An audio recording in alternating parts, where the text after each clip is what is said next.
تفسیر آیت نمبر 177 سے لیس البر ان تولوا وجوہکم قبل المشرق والمغرب، نیکی یہ نہیں ہے کہ تم اپنے چہرے مشرق یا مغرب کی طرف کر لو. جیسے کہ آپ کو معلوم ہے کہ چند آیات قبل تاکیدی حکم آیا کہ نماز کی ادائیگی کے وقت چاہے گھر پر ہو چاہے گھر سے باہر ہو قبلے کی طرف رخ کرو. اور جیسے کہ آپ نے یہ بھی پڑھا کہ جب مسلمانوں نے اس کی پابندی شروع کی اور خصوصاً قبلے کی تبدیلی کے حکم کو ایکسپٹ کیا، ان کی بہت مخالفت بھی ہوئی، جس کے بارے میں آتا ہے سیقول السفہاء ما ولاھم عن قبلتہم التی کانوا علیہا. تو چونکہ یہ ایک میجر تبدیلی تھی، نوٹسبل چینج تھا، بالکل اپوزٹ ڈائریکشن پر رخ کرنا، تو اس سے معاشرے کے اندر قبلہ کا تعین یا تبدیلی قبلہ ایک موضوع بن گیا، ایک ٹاپک بن گیا. پتہ نا کہ جب بھی دنیا میں کوئی چینج آتا ہے تو ہر شخص کی زبان پر پھر کیا بات ہوتی ہے؟ وہی بات ہوتی ہے. کوئی حکومت تبدیل ہو جائے مثلا، تو یہ تو صرف حکومت تبدیل نہیں ہو رہی تھی بلکہ قبلہ تبدیل ہو رہا تھا، مرکز عبادت تبدیل ہو رہا تھا، ڈائریکشن چینج ہو رہی تھی. تو آپ سوچ سکتے ہیں کہ پھر ہر زبان پر کیا گفتگو ہوگی. تو عموماً جب اس قسم کی تبدیلیوں کا بہت ذکر کیا جاتا ہے تو اس کا ایک نقصان بھی ہوتا ہے. یعنی جب آپ ایک ہی بات کو موضوع گفتگو بنا لیں تو نقصان کیا ہوتا ہے؟ آپ غیر اہم میں مشغول ہو جاتے ہیں اور اہم چھوڑ دیتے ہیں، یا پھر اسی ایک خاص بات کو کیا سمجھتے ہیں یہ بہت امپورٹنٹ. آپ نے دیکھا ہوگا کبھی میچ ہو انڈیا پاکستان میں تو کیا ہوتا ہے، سب اپنے اپنے کام چھوڑ کر ہر وقت ایک ہی بات میں ایک ہی گفتگو میں لگے ہوئے ہوتے ہیں. نتیجہ کیا ہوتا ہے؟ یعنی یوں لگتا ہے کہ جیسے زندگی موت کا کوئی مسئلہ بن گیا ہے. اتنی اہمیت، حالانکہ سب کو پتا کہ وہ صرف کھیل ہے، اس کی کوئی حقیقت نہیں، کوئی حقیقی ہار جیت نہیں، لیکن پھر بھی اس کو بہت اہمیت دے کر اہم سے دور ہو جاتے ہیں. اس سے زیادہ بڑا مسئلہ ہماری اپنی آخرت میں ہار جیت کا ہے، یوم التغابن پہ. تو یہاں اسی چیز کی اصلاح کی گئی کہ نمبر 1، تبدیلی قبلہ ایک اہم واقعہ ضرور ہے، لیکن اس سے بھی اہم بہت سی چیزیں ہیں جو کرنے کی ہیں. پھر اسی طرح آپ جانتے ہیں کہ یہود اور نصارہ کے درمیان مشرق و مغرب کی سمت کا اختلاف تھا، اور ان کے نزدیک دین کیا تھا کہ اصل دیندار وہ ہے جو ان کی ایک خاص سمت کو یا خاص ڈائریکشن کو فالو کرے. تو فرمایا کہ اصل نیکی یہ نہیں ہے کہ تم مشرق اور مغرب کی طرف رخ کر لو یا کسی خاص موضوع یا کسی خاص بات یا کسی خاص واقعے کو دین سمجھ لو. ایک خاص موضوع پر گفتگو یا اس کی پابندی کو ہی دین سمجھو اور باقی چیزیں جو ہیں ان کو بھول جاؤ، یا یہ کہ گروہ بندی کا شکار ہو جائے اور اس کو اصل دین سمجھنے لگو. تو بات یہ ہے کہ دین کے کسی ایک جز پر عمل کرنا یا اس کو اتنی اہمیت دے دینا کہ اس کی وجہ سے باقی دین کی روح فنا ہو جائے یا ختم ہو جائے، یہ کوئی دینداری نہیں ہوتی.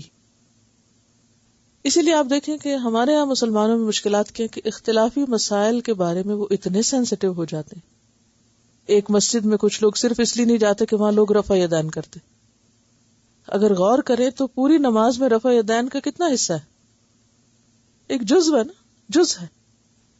اس ایک چیز کو بنیاد بنا کر ایسی شدید مخالفت، اتنا سینسٹیو ہو جانا کہ باقی رواداری اور مسلمانوں کی جو شان ہے ان کی اجتماعیت میں اور جو مسجد کے ساتھ جڑ کر رہنے کا فائدہ ہے، ان ساری چیزوں کو بھول جانا، یہ کہے کہ دینداری ہے. آج بھی آپ دیکھیں کہ مسلمان مسلک کی وجہ سے، فرقے کی وجہ سے، خاص مسجدوں کے ساتھ ایسوسیشن یا خاص جماعتوں کے ساتھ ایسوسیشن کی وجہ سے بعض اوقات اس سے بڑی چیز کیا ہے جن کا آگے ذکر آ رہا ہے ان کو بھول جاتے ہیں. مثلاً کیا بھول جاتے ہیں؟ اللہ کے ساتھ حقیقی تعلق، آخرت کی فکر، کتاب سے تعلق، انبیاء کی تعلیمات، اس کو بھول جاتے ہیں. پھر کرنے کے جو کام ہے، خواہ نماز ہو یا زکوٰۃ ہو یا رشتہ داروں کا حق ہو یا مساکین اور یتامى اور ابن السبیل یا غلاموں کے حقوق ہو، ان کی طرف توجہ نہیں رہتی، اس کو بھول جاتے ہیں. پھر اسی طرح جو ایک صابر انسان کا اعلیٰ کردار ہے اس کو بھی ترک کر دیتے. یعنی صابر کا کردار کیا ہے؟ انسان ان چھوٹی چھوٹی باتوں کو برداشت کرے، لیکن وہ آپس میں جنگ و جدل کو اتنا طول دے دیتے ہیں کہ حقیقی اسلام تو غائب ہو جاتا ہے. جب بھی لوگ کسی خاص فرقے یا کسی خاص گروہ یا کسی خاص ایشو یا کسی خاص چیز پر سینسٹیو ہونے لگیں تو جو دین کی روح ہے، دین کی روح، اسپرٹ یا دین کی جو حقیقت ہے وہ متاثر ہوتی. مثلاً کوئی اور مثال دے. سنڈے کے دن کسی نے مجھے کال کیا اور کہا کہ بہت اہم مسئلہ ہے تو بات کرنی ہے. تو میں نے کہا کر لیں. بات کیا تھی کہ کسی مسجد میں میرے خلاف کوئی پمفلٹ وغیرہ چھاپ کے رکھے گئے ہیں، اور پھر کل کسی اور نے فون کر کے بتایا کہ کسی اور مسجد یا مدرسہ میں آپ کے خلاف یہ باتیں ہوئی ہیں. تو مجھے لگتا ہے کہ کہیں بیٹھ کے اکٹھا کوئی پروگرام بنا ہے اور ایک پورا یعنی یکجہتی کے ساتھ عمل ہو رہا ہے. بہرحال جو کچھ بھی ہے اللہ ہی بہتر جانتے. اور مسئلہ کیا ہے، اختلاف کیا ہے کہ وہ کہتی ہے کہ کسی خاص جماعت یا مسلک جو ہے اس کو فالو نہ کرو، کیونکہ آپ کسی بھی جماعت سے نہیں تو کون خوش ہوگا آپ سے؟ انسانوں میں سے تو کوئی بھی نہیں آپ کو اپریشیٹ کرے گا، کیونکہ آپ کسی کے بھی نہیں ہیں. جب آپ کسی کے بھی ہو جائیں تو پھر کیا ہوگا؟ ان کی ساری محبتیں اور وفاداریاں آپ کو مل جائیں گی، ساری پروٹیکشن آپ کو ملے گی. اور جب آپ یہ اعلان کریں کہ آپ صرف مسلمان ہیں اور اتنا ہونا ہی کافی ہے تو پھر آپ سے کوئی بھی راضی نہیں ہوگا. پھر ہر کوئی کسی نہ کسی طرح ڈائریکٹلی اور انڈائریکٹلی نقصان پہنچانے کی کوشش کرے. لیکن ایک بات یاد رکھنی چاہیے کہ فکر باہر کی نہیں کرنی چاہیے کہ دوسرے ہمیں کیا کہتے ہیں. فکر کس کی کرنی چاہیے؟ اپنی نیت کا جائزہ لیں، اپنے طریقے کا جائزہ لیں. وَاسْتَعِينُوا بِالصَّبْرِ وَالصَّلَاةِ.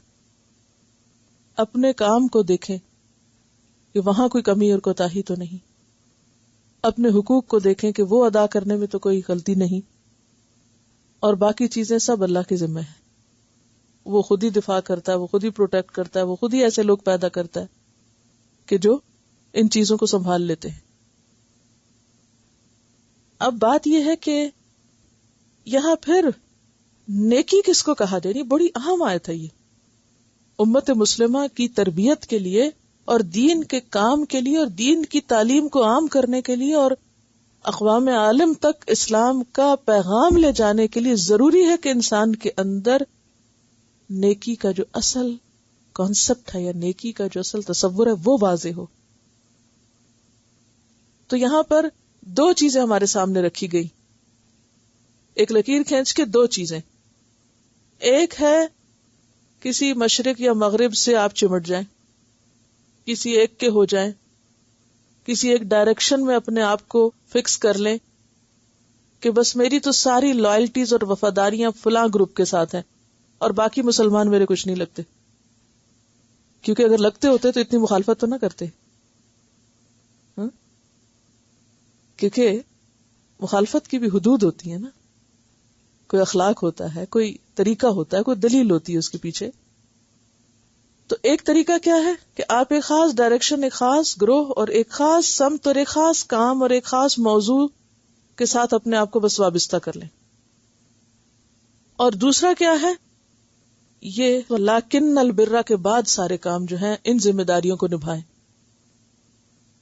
پہلا طریقہ بہت آسان ہے، آپ ایک گروہ میں شامل ہو گئے اور پھر اس سے پہچانے گئے آپ، اور پھر وہی آپ کی پہچان کافی ہے. کیونکہ بہت سے لوگ صرف اس پر ہی بہت خوش ہو جاتے ہیں کہ ہم فلاں سید خاندان سے مثلاً، یا فلاں بزرگوں کی اولاد میں سے ہیں، یا فلاں کی جماعت میں سے ہیں، یا فلاں کے پیروکار ہیں یا فالوورز ہیں، یا خود کچھ کریں یا نہ کریں وہ اسی کو ہی نیکی سمجھ لیتے ہیں کہ ہم فلاں ہیں. وہ ایک خاص ٹائٹل جو ہے نا بس وہ کافی سمجھ لیتے ہیں اپنے لیے، بھلے وہ کوئی بھی ٹائٹل ہو. تو یہ نیکی نہیں ہے کہ آپ کسی ایک جھنڈے کے نیچے پہ جمع ہو جائیں بھیڑ کی طرح اور آپ سمجھے کہ ہم اب نجات یافتہ گروہ ہو گئے. اصل میں تو ہر انسان کو انڈیویجولی پرکھا جائے گا کہ وہ کر کے کیا آیا. کسی ایک کام کے کرنے سے جان نہیں چھوٹے گی، یہ سب کچھ کرنا پڑے گا جو بتایا جا رہا ہے. اس کو عربی میں کہتے ہیں الاصلاح الشامل. کیا معنی ہے الاصلاح الشامل؟ شامل کا کیا مطلب ہوتا ہے؟ انکلوڈڈ، یعنی جس میں یہ سب کچھ انکلوڈ کرتا. اصل مسلمان وہ ہوتا ہے جس میں یہ ساری باتیں ہوتی ہیں. آج کل ہم مسلمان بھی مسلمان کیسے ہیں کہ ہم سمجھتے ہیں کہ چونکہ ہم مسلمان گھرانے میں پیدا ہو گئے، نام ہمارا مسلمان ہے، مسلمانوں کے گھر سے یا گروہ سے ہمارا تعلق ہے، وہ کافی ہے. کافی بس اسی کی بنیاد پہ ہم جنت میں سب چلے جائیں گے. یہی سمجھا ہوا نا. اکثریت یہی سمجھتی ہے کہ چونکہ ہم مسلمان ہیں اس لیے ہم جنت میں ضرور جائیں گے. یہود بھی یہی کہتے تھے کہ چونکہ ہم چنی ہوئی نسل ہے اللہ کی لہذا ہم تو جنت میں جائیں گے ہی جائیں گے. اللہ تعالیٰ کیا بتا رہے ہیں کہ وَلَكِنَّ الْبِرَّ، نیکی تو یہ ہے، یہ سب کچھ کرنا ہے. اور پھر آپ دیکھیں کہ اتنی جامع آیت ہے کہ جس میں ایمانیات بھی ہیں، عبادات بھی ہیں، اخلاقیات بھی ہیں اور معاملات بھی ہیں. ساری چیزیں اس میں شامل ہیں. یعنی ایک پورا وسیع تصور دیا گیا ہے دین کا کہ کسی خاص گروہ سے تعلق تمہاری نجات نہ کرا سکے گا جب تک. اچھا اس کا یہ مطلب نہیں ہے کہ کسی گروہ میں آپ شامل ہی نہ ہو. ٹھیک ہے، اگر آپ کسی گروہ کے ساتھ مل کے کوئی کام کر رہے ہیں اور آپ آرگنائزڈ وے میں کر رہے ہیں کرتے رہیں، لیکن وہ صرف ایک انتظامی ضرورت ہو، نہ کہ آپ پورا دین ہی اس کو سمجھیں. انتظامی ضرورت کیا ہوتی ہے کہ مثلاً کچھ لوگ مل کے سوشل ورک کا کام کر رہے ہیں، آپ ان کے ساتھ مل جاتے ہیں کہ میں بھی آپ کے ساتھ ہوں. وہ ایک گروپ ہے یا ٹیم ہے یا جماعت ہے یا کچھ بھی ہے، کچھ بھی کہہ لیں، کوئی بات نہیں. ہمیشہ لائک مائنڈیڈ لوگ یا ایک جیسے انٹرسٹ رکھنے والے لوگ اکٹھے ہوتے ہیں، ڈزنٹ میٹر. لیکن وہاں اکٹھے ہو کر آپ یہ کہیں کہ جو باقی ہیں وہ تو کوئی نیک ہے ہی نہیں، وہ تو کسی کام کے ہی نہیں. کونوا ھودن او نصارا تہتدوا، صرف ایک خاص نام کے ہوگے تو ہدایت پاؤ گے. تو یہ تصور اسلام میں ہے ہی نہیں کہ ہدایت کسی خاص نام سے ہے یا کسی خاص گروہ سے ہے. اگر آپ کو اللہ نے ایک نیکی کی توفیق دی ہے اور دوسرا کسی اور طرح سے دین کا کام کر رہا ہے، مثلا بعض الحمدللہ مسلمانوں کی جماعتیں ایسی ہیں کہ جو بہت دین پھیلا رہی ہیں. مثلا آپ تبلیغی جماعت کو دیکھیں، جگہ جگہ جاتے ہیں، دین پھیلاتے ہیں. اسی طرح اور بھی دینی جماعتیں ہیں، ہر ایک اپنے اپنے طور پر کچھ کر رہا ہے. لیکن اب یہ سمجھنا کہ چونکہ ہم اس جماعت سے لہذا جو اس میں نہیں وہ تو کچھ ہے ہی نہیں، یہ پھر درست نہیں رہتا. یا پھر سارا دین ہی اس کو سمجھ لینا اور باقی حقوق کو چھوڑ دینا، یا کسی خاص کام کو ہی.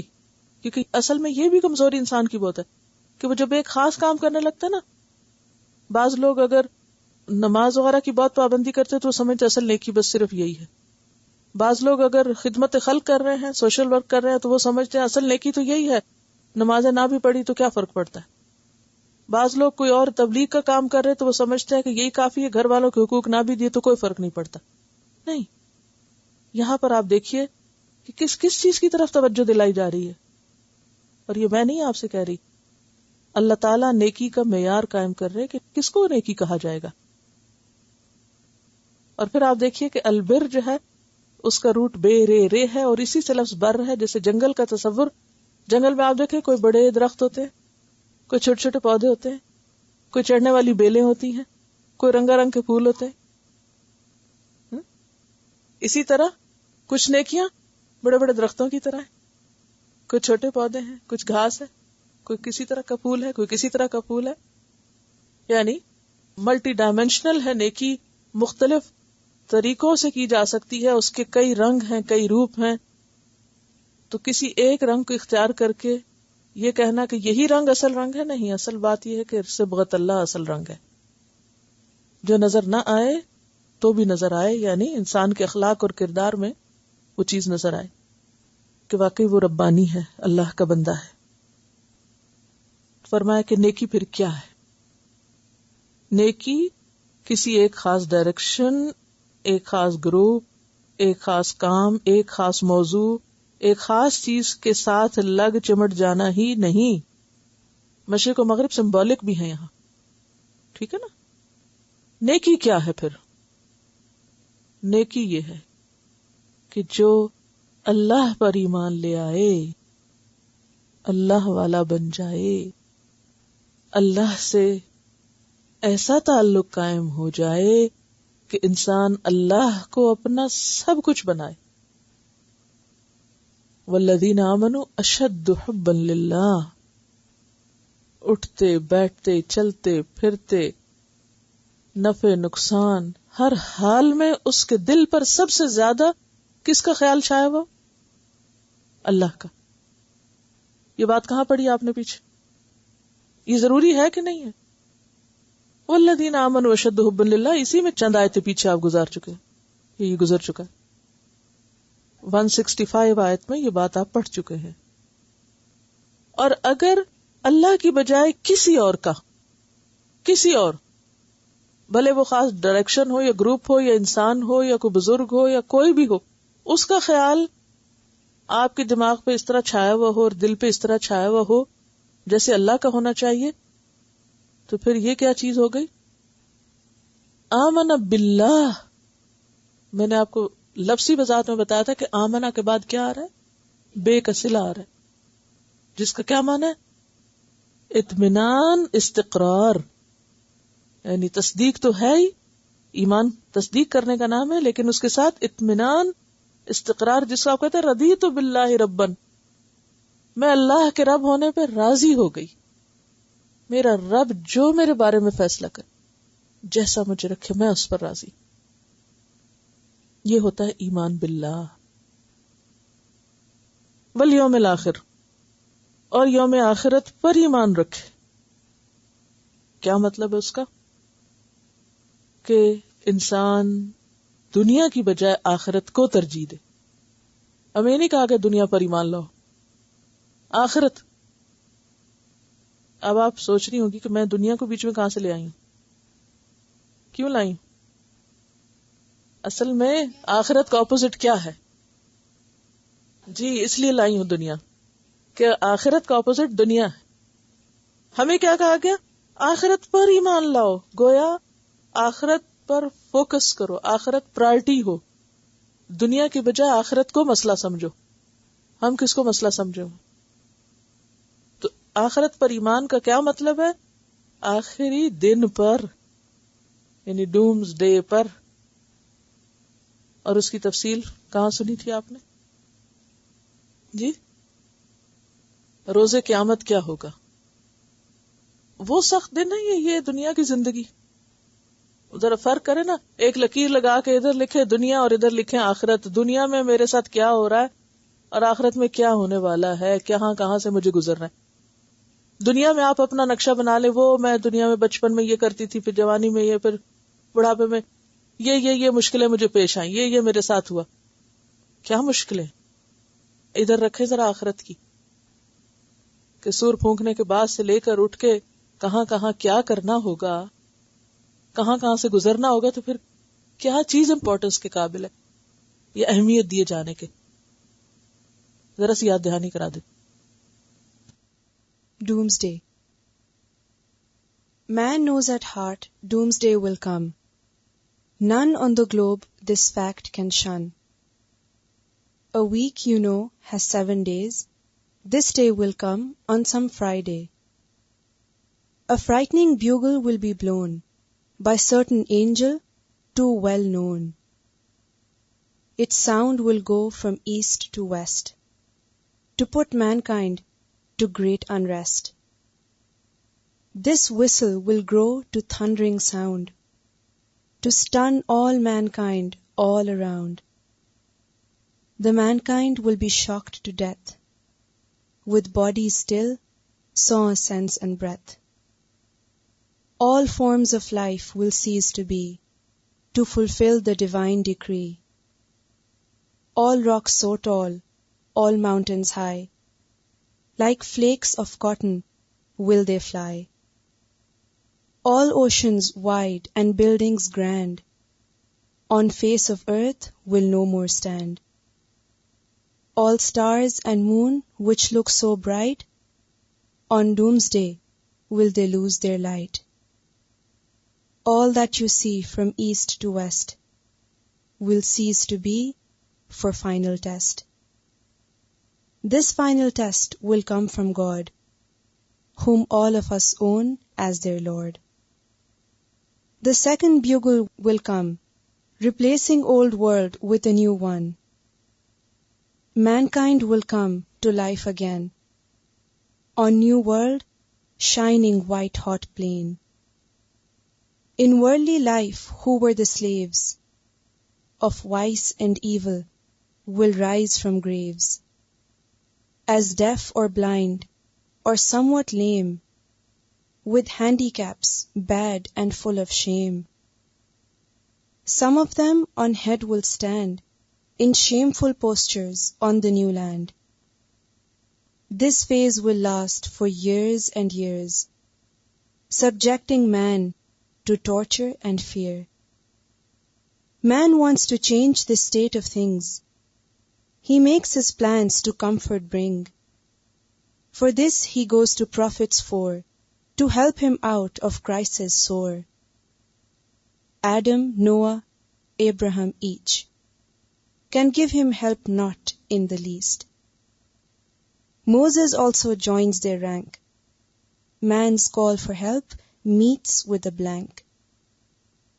His next approach is Jesus Christ, man's serious case, who cannot fight.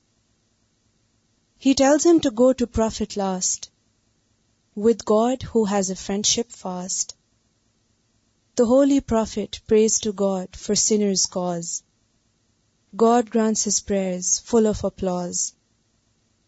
He orders man to reach a place, the outcome of his deeds to face. At last the throne of God the great is brought to plain by angels 8. To court of God all men will come, not group by group, but one by one. The wrongs they did in worldly life, by God they will be brought to light. Their list of sins in world is long. In vain they plead they did no wrong. God takes from them their power of speech.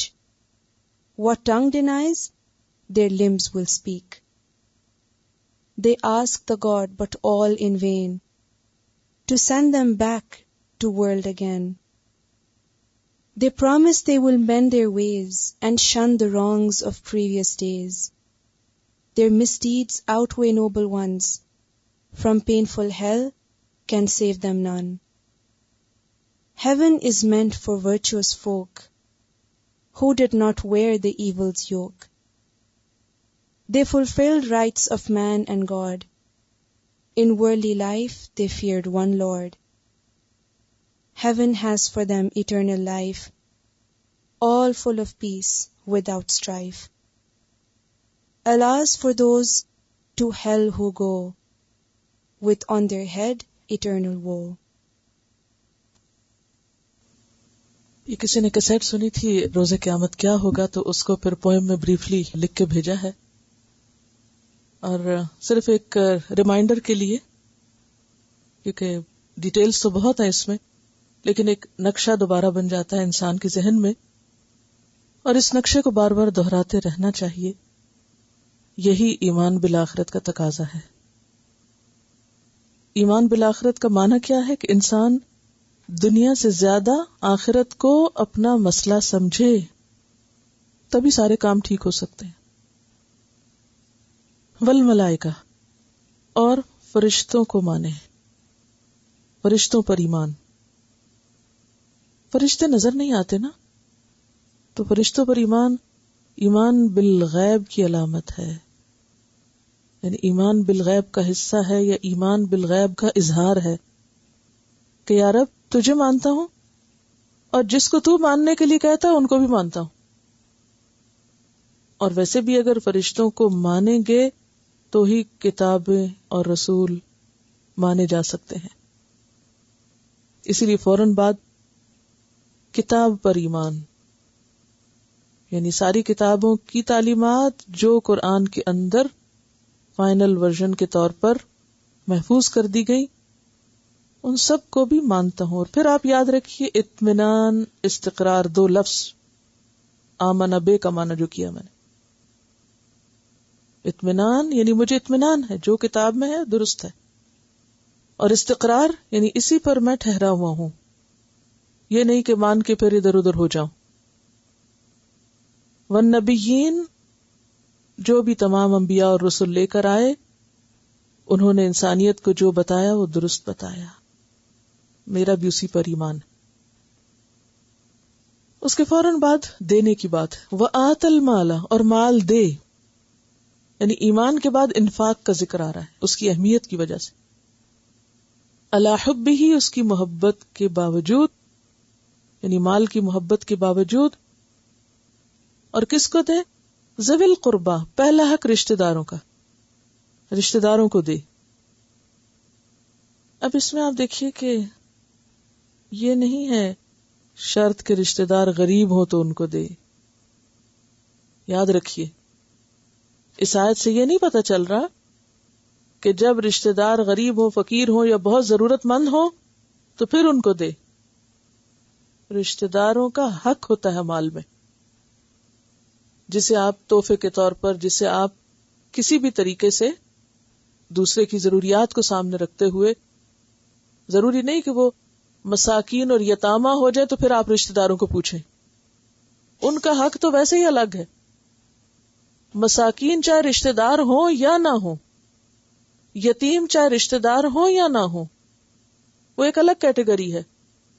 لیکن رشتہ دار چاہے غریب ہوں یا نہ ہوں، اگر آپ ان کے مقابلے میں زیادہ حیثیت والے ہیں، اللہ نے ان کے مقابلے میں آپ کو زیادہ دیا ہے، تو آپ ان کا دل خوش کرتے رہیں، یہ مراد ہے یہاں. کیوں رشتہ داروں کو دو؟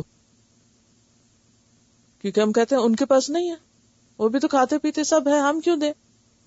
کیوں دو؟ اس دینے سے فائدہ کیا ہوگا؟ محبت بڑھے گی. تہادو تحابو، صدقہ نہیں ہدیہ، تحفہ، اس سے آپس کے تعلقات اچھے ہوں گے. اچھا، تحفے کی اصل میں روح کیا ہے؟ تحفے کے پیچھے کیا فلسفہ ہے؟ What is a gift? آپ اپنے احساس کو ایکسپریس کرتے ہیں، آپ دوسرے کو بتاتے ہیں کہ میرے نزدیک تم اہم ہو، میں نے تمہیں یاد رکھا ہے، مجھے تمہارا دھیان ہے.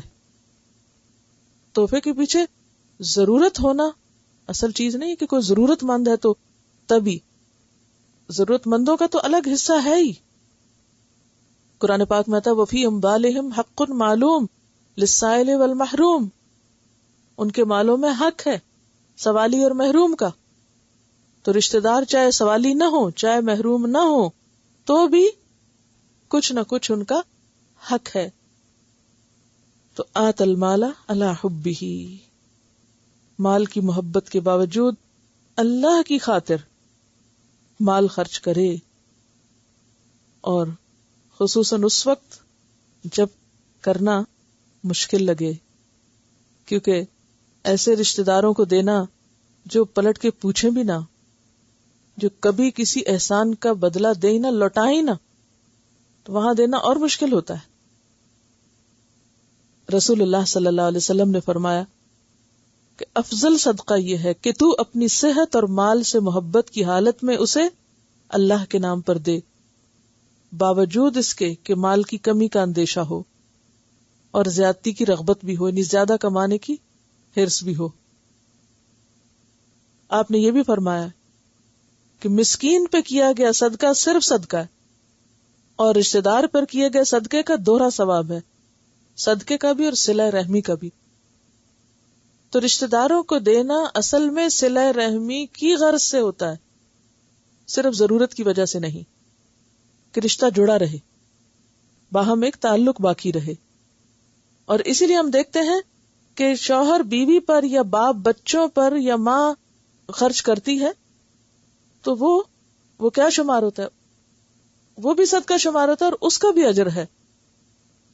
رسول اللہ صلی اللہ علیہ وسلم نے فرمایا 1 دینار وہ ہے جو تم اللہ کی راہ میں خرچ کرتے ہو، ایک وہ جو تم مسکین کو دیتے ہو، ایک وہ جو رشتہ دار کو دیتے ہو. سب سے زیادہ اجر والا وہ ہے جو تم رشتہ دار کو دیتے ہو، کیونکہ اگر رشتے اور تعلق آپس میں اچھے ہوں گے نا، مضبوط ہوں گے، تو اس کا نتیجہ کیا ہوگا کہ انسان کے اندر اگر اطمینان ہوگا تو باہر کی زندگی اور باہر کے کام بھی زیادہ بہتر طور پر وہ کر سکے گا، اور اس کو ایک سپورٹ بھی حاصل ہوگی فیملی کی.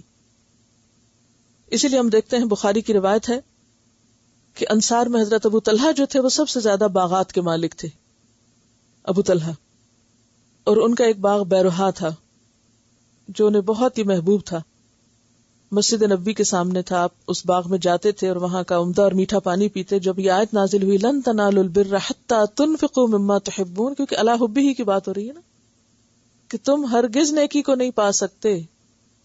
لن تنالوا البر، بر، اب یہاں بری کی بات ہو رہی ہے نا، اور حب کی بھی بات ہو رہی ہے، تو وہ آیت ٹوٹلی اس کے ساتھ جاتی ہے.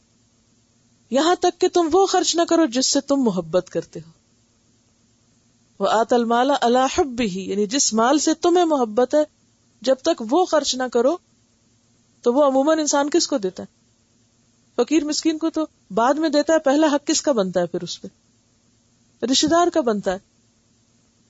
تو حضرت ابو طلحہ کہتے ہیں جب یہ آیت نازل ہوئی کہ یا رسول اللہ صلی اللہ علیہ وسلم، میری کل جائیداد میں سے بیروہا کا باغ مجھے بہت پیارا ہے، میں اس باغ کو اللہ کی راہ میں صدقہ کرتا ہوں اور اللہ کے ہاں ثواب کی امید رکھتا ہوں، آپ جہاں مناسب سمجھیں اسے استعمال کریں. آپ نے فرمایا بہت خوب، یہ تو بہت نفع دینے والا مال ہے. یعنی باغ تو آپ دیکھیں، باقی چیزیں ہوتی ہیں، مثلا آپ کسی کو پین دیں، کچھ دن کے بعد سیاہی ختم ہو جائے گی، پین بیکار ہو گیا، ختم. لیکن باغ کیا ہے؟ ایک دفعہ پھل آئے گا، اگلے سال پھر پھل آئے گا، پھر. تو اس لیے فرمایا کہ یہ بہت نفع دینے، یعنی نفع مند چیز ہے یہ تو بہت. اب تم ایسا کرو کہ اپنے غریب رشتہ داروں میں بانٹ دو. ابو طلحہ کہنے لگے بہت خوب، اور راضی ہو گئے فوراً. ہم ہوتے تو تھوڑے سوچتے تھے رشتہ داروں میں جنہوں نے ہمارے ساتھ ایسا اور ایسا کیا، ہم اپنی پیاری چیز ان کو دے دیں، ان کو نہیں دیں گے اور جس کو مرضی دیں گے. تو اے اللہ کے رسول، میں ایسا ہی کرتا ہوں. چنانچہ یہ باغ ابو طلحہ نے اپنے اقارب اور چچا زاد بھائیوں میں بانٹ دیا.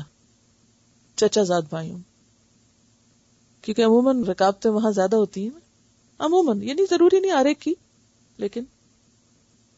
تو وآتى المال على حبه ذوي القربى، سب سے پہلے رشتہ داروں کو دے. والیتامى والمساکین، اور یتیم اور مسکین کو. مسکین کون؟ آپ نے فرمایا کہ مسکین وہ نہیں جو مانگتے پھرتے ہوں اور لوگ 1 کھجور 2 کھجور 1-2 لقمے روٹی دے ان کو، بلکہ مسکین وہ بھی ہیں جن کے پاس اتنا نہ ہو کہ ان کے سب کام نکل جائیں. مسکین کون ہے؟ مانگنے والے نہیں، مسکین سفید پوش، جن کے سارے خرچے پورے نہ ہوتے ہوں، اور نہ وہ اپنی حالت ایسی بنائے کہ جس سے لوگوں کو پتا چلے اور کوئی انہیں کچھ دے. یعنی ان کی ظاہری حالت سے بھی نہیں کسی کو پتا چلتا، کہتے ہیں اچھے بھلے تو ہیں، لیکن حقیقت اندر کی کیا ہے کہ سارے خرچ پورے نہیں ہوتے. تو ایسے لوگ بھی مال دیے جانے کے حقدار ہیں. پہلے ہی میں نے بتا دیا تھا نا کہ مال دینا ہے، ضروری نہیں کہ کوئی غریب ہو، ضروری نہیں کہ کوئی لقمہ 2 لقمہ مانگتا پھر رہا ہو تو اسی کو دیا جائے گا.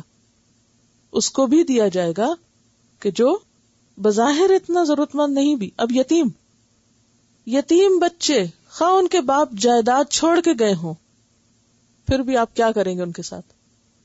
یعنی اصلاً تو وہ امیر ہیں، دیکھیں نا چھوٹے بچے ہیں، نابالغ ہیں، یتیم ہے، باپ فوت ہو گیا، جائیداد بھی ہے باپ کی، لیکن جائیداد سے فائدہ کب اٹھائیں گے؟ ابھی بچپنا ہے، ابھی آپ کو کیا کرنا ہے؟ ان کے لیے کچھ کچھ لے کے جانا ہے. کیوں؟ اس کے پیچھے کیا حکمت ہے؟ کیونکہ باپ کا سایہ نہیں ہے نا، تو بچے محرومی کا شکار ہوتے ہیں. تو جب رشتہ دار ایکسٹرا محبت دیں گے، تحفے تحائف دیں گے، جیسے اپنے بچوں کو ہم چیز جب لے کے دیتے جب ان کے پاس کچھ نہیں ہوتا. کب لے کے دیتے ہیں ان کو؟ ان کا تو روز مطالبہ ہوتا بازار سے لیں، اور نہیں بھی ضرورت وہ چیزیں پہلے بھی اور لا کر دے دیں گے. تو اسی طرح یتیم بچے جن کے ماں باپ نہیں ہیں جو ان کی یہ فرمائشیں پوری کریں، کیونکہ یہ ان کے بچپنا ہے نا، ایک اندر ان کی طلب ہے کہ ان کو کچھ ملے. جیسے بچوں میں صرف ہرس ہوتی، کرنا کرانا انہیں کچھ نہیں ہوتا، چیزوں کو صرف اکٹھا کرنے کا شوق ہوتا ہے. جب بازار جائیں یہ بھی لے دو یہ بھی لے دو. تو اب اپنے ماں باپ سے تو ضد کر لیتا ہے بندہ، کسی اور سے کیسے کرے؟ چچا سے کیسے کرے؟ خالو سے کرے؟ ماموں سے کیسے کرے؟ فلاں سے کیسے کرے؟ ماموں چچا کا فرض کیا بنتا ہے کہ وہ پھر باپ کی جگہ دے ان کو بھی، جیسے اپنے بچوں کو دیتے نا، ضرورت ہے تب بھی، نہیں تب بھی دے ان کو. تو آت المال علی حبہ ذوی القربى والیتامى والمساکین وابن السبیل. اب وابن السبیل کیا؟ مسافر. اب مسافر جو ہے وہ بھی گھر میں اس کی جائیداد ہے، گھر ہے اپنا پیچھے، لیکن جب حالت سفر میں ہے تو اس کے پاس، کیونکہ وہ جو حالت سفر ہے وہ اس کو مستحق بنا رہی یہاں، یعنی اس کا غریب مسکین ہونا نہیں.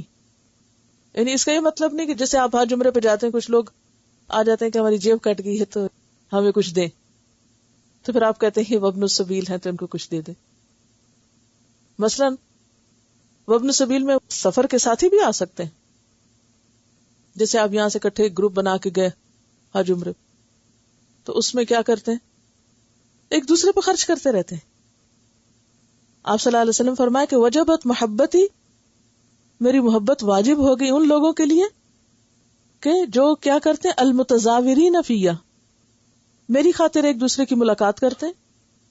المتحابین فیہ، اور پھر المتبادلین فیہ، میری خاطر ایک دوسرے پہ خرچ کرتے ہیں. اب میری خاطر یعنی وہ غریب نہیں ہے آپ کا ساتھی بیٹھا ہو، ایسا آپ دو بیٹھے ہیں بریک میں، ایک چیز کو کھا رہا ہے تو آپ دوسرے کو دے رہے ہیں، تو یہ کس میں آ رہا ہے؟ یہ نہیں کہ وہ اس کے پاس ہے، نہیں ہے اس کے پاس، لیکن ساتھی کا بھی ایک حق ہوتا ہے جو پاس بیٹھا ہوا ہے. تو یہ متبادلین فیہ، اللہ کی خاطر ایک دوسرے پہ خرچ کرنا. تو چاہے آپ بھی خود بھی مسافر ہے اور دوسرا بھی مسافر ہے، یہ صورت بھی ہو سکتی ہے، اور یہ بھی ہو سکتی ہے کہ آپ مقیم ہے اور دوسرا مسافر ہے. وہ غریب مسکین یتیم ہے یا نہیں، لیکن بحیثیت مسافر اس پر بھی مال خرچ کرنے کا حق ہے. والسائلین، اور سوالی. اور سوالی میں نے بتایا تھے دو طرح کے ہوتے ہیں. کون؟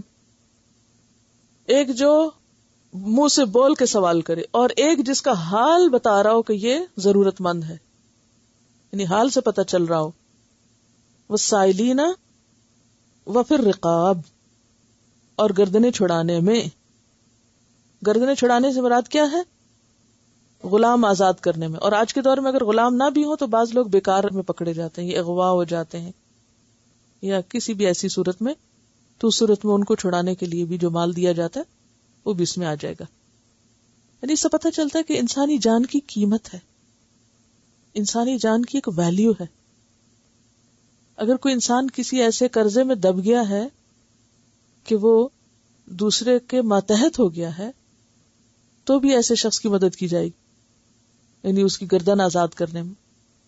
لیکن اصل معنی تو وہی جو غلام آزاد کرنے کا ہے. وَأَقَامَ الصَّلَاةَ، اور نماز قائم کرے. اب آپ دیکھیے کہ یہ ہے نیکی. ایک طرف مال خرچ کرے اور دوسری طرف جب نماز کا وقت ہے تو اللہ کے آگے جھک جائے، کیونکہ اللہ تعالیٰ کی ذات اس کے لیے ہر چیز سے بڑھ کر اہم ہے. اللہ پر ایمان کا کیا مطلب ہے؟ اللہ تعالیٰ اس کے لیے سب سے زیادہ اہمیت اختیار کر لے. وَآتَ الزَّکَاةَ، اور زکوٰۃ دے. اب آپ دیکھیے واضح ہو گئی وہ بات جو شاید آپ کے ذہن میں ابھی تک خلش کر رہی ہے، کہ جو میں بار بار کہہ رہی ہوں، ضروری نہیں کہ وہ غریب ہو، ضرورت مند ہو تو آپ مال دیں. کیونکہ زکوٰۃ کس کو دی جاتی ہے؟ کہ زکوٰۃ جو ہے وہ مستحق لوگوں کو دی جاتی ہے، ہر ایک کو نہیں دی جاتی. آپ اپنے بچوں کو نہیں زکوٰۃ دے سکتے، اپنے ماں باپ کو نہیں دے سکتے، اپنے رشتہ داروں کو جن کے پاس پہلے ہی کچھ ہے ان کو زکوٰۃ نہیں دے سکتے. ٹھیک ہے نا؟ وہ تو دی جائے گی ان 8 کیٹیگریز میں جس کا انشاءاللہ آگے ڈیٹیل آپ پڑھیں گے. تو پھر یہاں اگر زکوٰۃ دینے کا حکم ہے تو یہ اوپر جو آت المال علی حبہ پھر کیا ہے؟ یہ الگ چیز ہے. اس میں وہ بھی آئیں گے جن کے پاس نہیں، ان کو بھی دیں گے، اور ان کو بھی دیں گے جن کے پاس ہے. یعنی وَمِمَّا رَزَقْنَاهُمْ يُنْفِقُونَ. اسلام دینے والا بناتا ہے، اور نیکی میں ایمان کے بعد عمل کا جو پہلا حصہ ہے وہ دوسروں کی خیرخواہی ہے اور دوسروں پر خرچ کرنا ہے. تو بات یہ ہے کہ اور زکوٰۃ دے. وَالْمُوفُونَ بِعَهْدِهِمْ، اور اپنے عہد وفا کرنے والے. یعنی نیکی کس کی نیکی ہے؟ کہ جو صرف مال نہ دینے والے ہوں، وعدے بھی پورے کرنے والے، جو صرف نماز نہ پڑھنے والے ہوں، زکوٰۃ دینے والے بھی ہوں، اور عہد پورے کرنے والے ہوں. وہ عہد جو اللہ سے کیا دنیا میں آنے سے پہلے جو کیا تھا وہ، یا پھر اسلام لا کر، یا پھر کوئی نظر منت مان کے، وہ بھی تو ایک عہد ہوتا ہے، یا پھر اللہ کا نام لے کر آپ نے کسی انسان سے کیا. سارے عہد اس میں آ جاتے ہیں. وَالْمُوفُونَ بِعَهْدِهِمْ إِذَا عَاهَدُوا. حضرت انس بن مالک کہتے ہیں کہ رسول اللہ صلی اللہ علیہ وسلم نے بہت کم ایسا واز کیا جس میں آپ نے یہ نہ فرمایا ہو کہ وہ شخص ایمان سے محروم ہے جو امانت دار نہیں، اور وہ شخص دین سے خالی ہے جو عہد کا پابند نہیں. یعنی جب آپ خطبہ دینا شروع کرتے یہ جملہ ضرور بولتے کہ جو شخص وعدہ نہ پورا کرے اس کا کوئی دین نہیں. لا دین لمن لا عہد لہ. رسول اللہ صلی اللہ علیہ وسلم نے یہ بھی فرمایا کہ قیامت کے دن ہر عہد توڑنے والے کے لیے ایک جھنڈا ہوگا، کہا جائے گا یہ فلاں کی بدعہدی کا نشان ہے. یعنی جتنے وعدے توڑے ہوں گے اتنے جھنڈے ملیں گے اس کو. دنیا میں جھنڈے کس لیے ملتے ہیں، سٹارز کس لیے ملتے ہیں؟ نشانی کے طور پر نا. تو اس کی نشانی بھی یہ ہوگی کہ یہ غدار شخص ہے، یہ بے وفا اور وعدوں کو توڑنے والا ہے. رسول اللہ صلی اللہ علیہ وسلم نے فرمایا 3 آدمی ایسے ہیں جن سے قیامت کے دن میں خود جھگڑوں گا. ہم تو کہتے ہیں نا شفاعت کریں گے، آپ شفاعت کی وجہ جھگڑیں گے. ایک وہ جس نے میرے نام سے عہد کیا پھر اسے توڑ دیا. دوسرا وہ جس نے آزاد آدمی کو بیچ کے اس کی قیمت کھا لی، جیسے کوئی بچہ پکڑا کہیں اور کسی اور کے آگے بیچ دیا. آپ کو معلوم ہے کہ بعض جگہوں پر ایسا مکروہ کاروبار بھی ہوتا ہے نا، کہ عورتوں کو بیچ دیتے ہیں اور بچے اسمگل کر دیتے ہیں، ان کو بیچ دیتے ہیں، یا ہسپتالوں سے نیو بورن بیبیز کو نرسز ایسے کلائنٹس کے ہاتھوں بیچ دیتی ہیں کہ جن کے ساتھ پہلے سے لے دے کی بھی ہوتی ہے. مثلا ماں سو رہی ہے، بے ہوش پڑی ہے، بچہ کا جی فوت ہو گیا تھا، ہمیں نہیں معلوم کہاں گیا، وغیرہ وغیرہ. اس طرح کے قصے سنتے رہتے ہوں گے آپ بھی. بہرحال تو دوسرا یہ مجرم، اور تیسرا وہ آدمی جس نے اجرت پہ مزدور حاصل کیا، ہائر کیا، کسی کو کام پورا کرا لیا اور اجرت نہ دی اور بھگا دیا. نہیں، کسی کو مزدوری پہ رکھا اور اجرت دینے کا وقت آیا تو اس کو کہا جاؤ چھٹی کرو. اس میں کیا عہد کی خلاف ورزی ہے؟ یعنی آپ نے کسی کے ساتھ کانٹریکٹ کیا تھا، تم اتنا کام کرو میں تمہیں اتنے پیسے دوں گا. اس نے کام کر دیا، اس نے عہد پورا کر دیا، اور آپ نے جب عہد پورا کرنا تھا تو کہا جاؤ یہاں سے.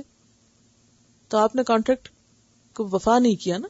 میں شروع میں بتایا تھا نا کہ اس میں عہد، معاہدے، کانٹریکٹ، ایگریمنٹ وہ سب آتے ہیں. تو اصل چیز کیا ہے؟ وعدے کی پابندی. ہاں انسان ہے، کمزور ہے، کوشش کے باوجود بھی بعض اوقات اونچ نیچ ہو جاتی ہے، تو پھر اللہ تعالیٰ یہ دیکھے گا کہ اس انسان کا ارادہ کیا تھا.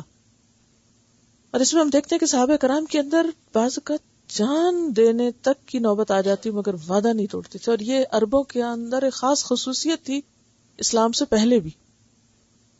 اور اسلام کے بعد تو یہ چیز اور زیادہ ان کے اندر نمایاں ہوئی. مثلا حضرت حذیفہ بن یمان اور ابو حسیل دونوں جنگ بدر میں شمولیت کے لیے جا رہے تھے کہ راستے میں قریش کے ہتھے چڑھ گئے. انہوں نے یہ عہد لے کے چھوڑا کہ غزوہ بدر میں شرکت نہیں کرو گے. تو انہوں نے کہا ٹھیک ہے.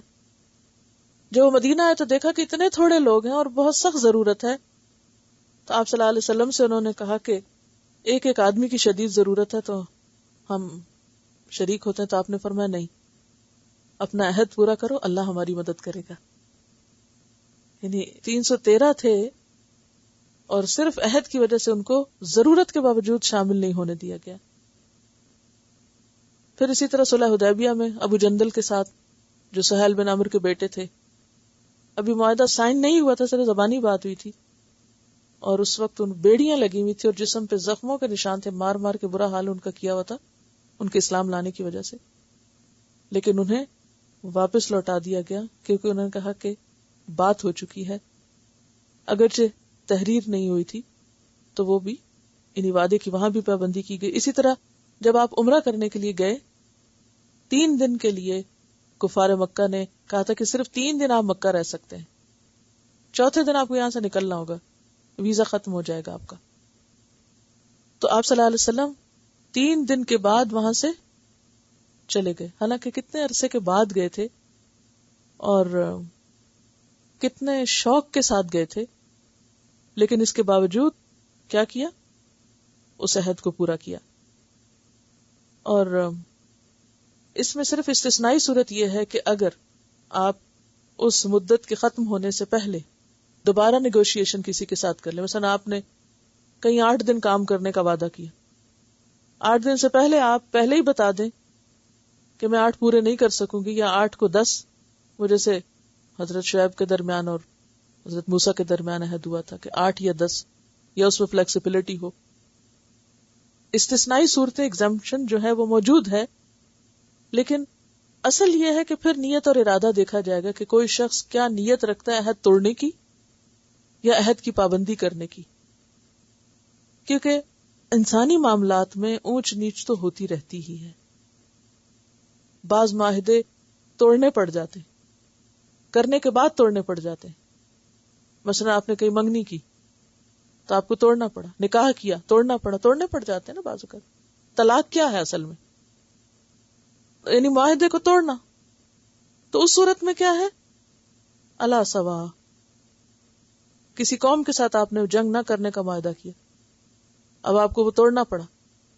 تو یہ نہیں کہ آپ چپکے سے خاموشی سے توڑ دیں, نہیں, آپ ان کے ساتھ بات کر کے اللہ سوا برابر پہ جا کے ان کو بتا کے توڑیں گے کہ یہ ہم نے وعدہ کیا تھا, یہ نہیں نبھ سکتا, یہ نہیں چل سکتا, یہ ہم اس کو ختم کر رہے ہیں. تو اس میں دوسرا فریق بھی سامنے ہو, یعنی آپ یک طرفہ طور پر نہیں توڑ کے بیٹھ سکتے. خیر, پھر ہر معاہدے اور ہر وعدے کی الگ الگ پھر آگے تفصیلات ہے, اس میں جانے کا اس وقت نہیں ہے. لیکن بیسک چیز جو سمجھنی کہ وہ یہ ہے کہ جب انسان وعدہ کرے تو اس کو پورا کرنا چاہیے. اسلام ہمیں کیا سکھاتا ہے, اصول کی پابندی سکھاتا ہے. یعنی کسی سوسائٹی میں اگر وعدوں کی پابندی نہ ہو تو اس کا نظام صحیح نہیں چل سکتا. یہ ایسے ہی کہ جیسے سورج ایک خاص وقت پہ نکلتا ہے, اور اگر وہ اس وقت نہ نکلے تو کیا ہوگا.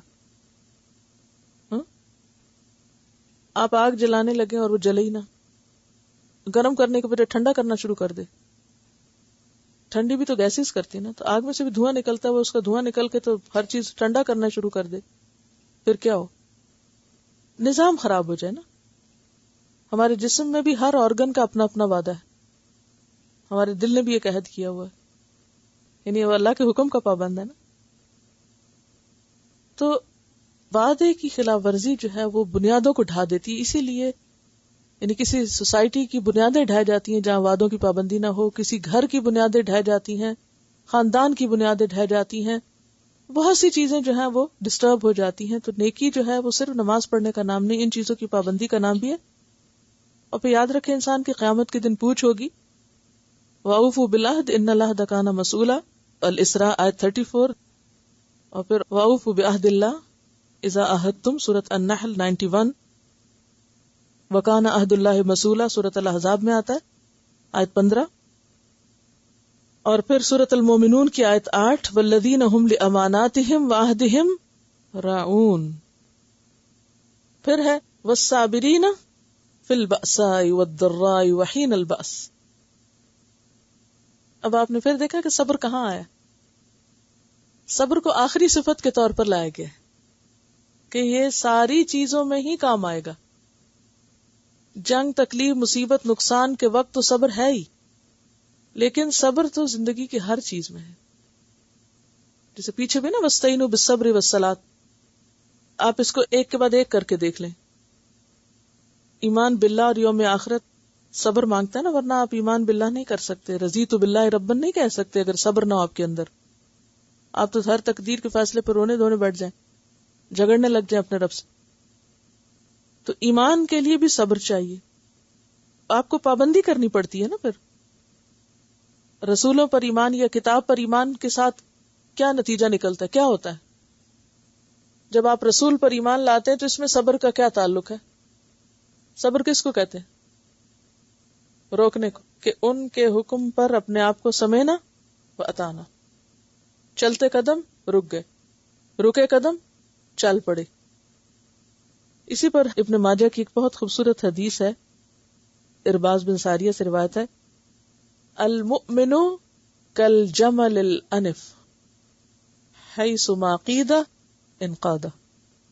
کیا معنی اس کا؟ کہ مومن جو ہے ایسے اونٹ کی طرح ہوتا ہے جس کی ناک میں نکیل ہوتی ہے، شتر بے مہار نہیں ہوتا. شتر کس کو کہتے ہیں؟ اونٹ کو کہتے ہیں. تو بے مہار کیا ہوتا ہے؟ جدھر منہ آئے چل پڑے، جو جی چاہے کرے. تو جو مسلم ہوتا ہے وہ شتر بے مہار نہیں ہوتا. وہ کیا ہوتا ہے؟ اس اونٹ کی طرح ہوتا ہے جس کے ناک میں نکیل ہو، جدھر وہ اس کو موڑے ادھر مڑ جائے.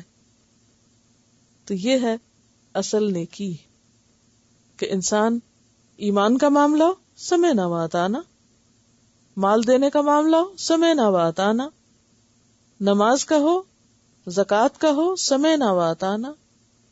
اور کون کہہ سکتا ہے سمینا و اطاعنا؟ جو صبر کرنے والا ہو. ہاں؟ اور پھر اسی طرح وعدہ پورا کرنے میں صبر چاہیے نا. پھر اسی طرح تنگی، تکلیف اور نقصان اور جنگ کے وقت خاص طور پر صبر اور استقامت سے کام لینے والے.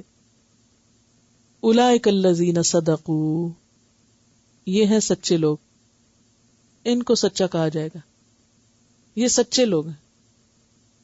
کیا مطلب ہے سچے؟ کیسے سچے ہوئے؟ ایمان لا کر جو انہوں نے عہد کیا پورا کر دیا. وَأُولَئِكَ هُمُ الْمُتَّقُونَ، اور یہی لوگ ہیں اصل متقی. تو یہ ہے ایک نیک انسان کا نقشہ. امیجن کر سکتے کیا کیا کرتا ہے وہ؟ لائف ٹائم ٹیبل بنائے نیک شخص کا.